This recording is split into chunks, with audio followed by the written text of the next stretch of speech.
Hello and welcome to whatever this channel is about. Today's topic has actually taken a few turns before I even started, which is interesting. I want to talk about the customer is always right. Not whether a customer is right or not, but the origins of that quote. Because I saw this meme, which basically says that the original quote was the customer is always right in matters of taste. And that was the quote attributed to Henry Selfridge back in beginning of the 19th or 20th century, whatever, a long time ago. And I thought that sounds plausible because there are a lot of other quotes that have been shrunk down and their meanings have changed. And I thought of three great examples. But then when I looked at the examples, well, things get sticky. So the first one I thought of, which is a great example, blood is thicker than water, which means that your family bonds are stronger than other relationships. That makes perfect sense.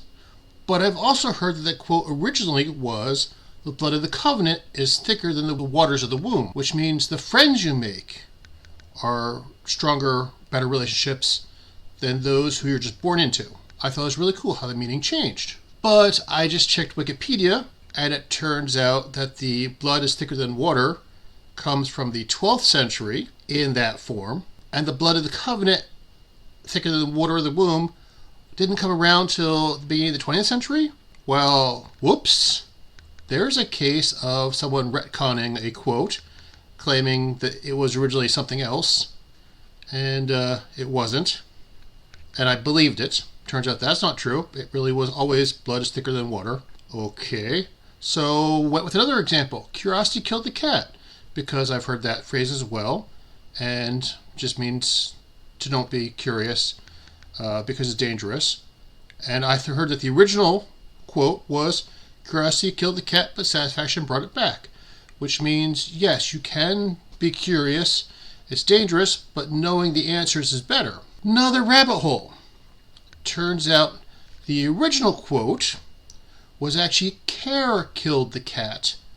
The original quote's actually more interesting. It comes from Shakespeare's time, and it's from an English play called Every Man in His Humor. Helter skelter hangs sorrow.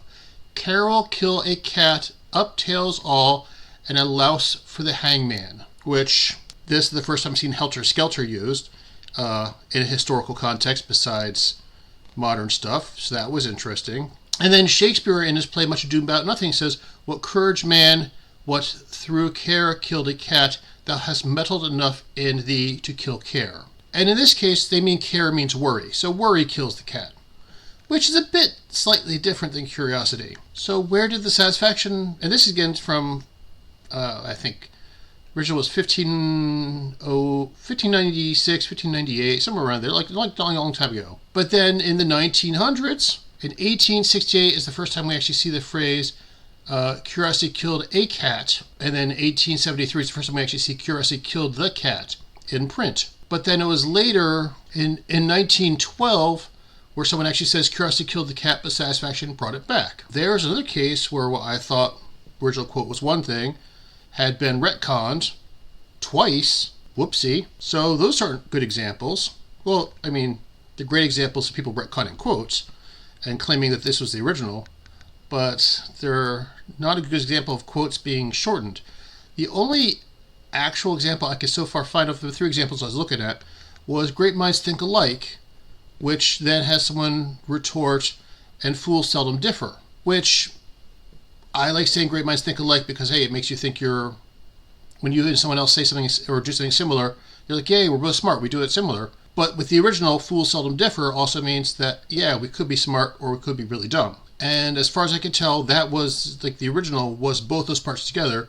And that tends to be appended to just be the first half, and people ignore the second. So those are the three examples I'm thinking of, and, well, only one of them actually happens to be appended. The other two are retconned. So let's go back to this, the customer is always right. And the meme says, it matters of taste. I cannot find any pre-internet evidence that there's any proof that in matter of taste was part of what Henry Selfridge said. All he said was, the customer's always right. That's it. People might be trying to add meaning to what he said or change what he said, but claiming that it's what he said was that full quote, no, it's not true. There's no pre-internet evidence of it.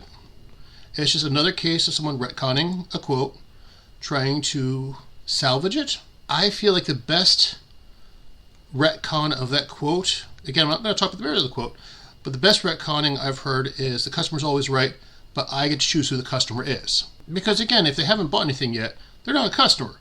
So they're not right until you say they're right. I like that retcon. It's a bit more East Coast blunt than saying, we only trust your taste, we don't trust anything else you say. I feel that in matters of taste is a bit more, I wouldn't say passive aggressive, but it's a more polite way to approach the customer's always right. Overall, I'm not going to talk about the merits of that, even though I don't think the customer's right all the time. But that's talk for another time. I would like for you guys to come up with some quotes and that actually have been appended, because I thought I had some slam dunks, and turns out I didn't. So if you can think of quotes that originally were long quotes that got shortened, changing their meaning, let me know in the comments, because I would love to see some great examples of this. Thanks. Have a good day.